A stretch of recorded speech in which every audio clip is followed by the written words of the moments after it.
माना के मुश्किल है सफर पर सुनो मुसाफिर बघू शकता येणारच आहे थोड्या वेळात.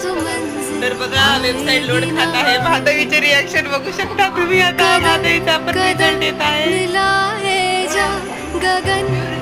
आई पप्पा पण वेट करत आहे तिच्या रिझल्टची.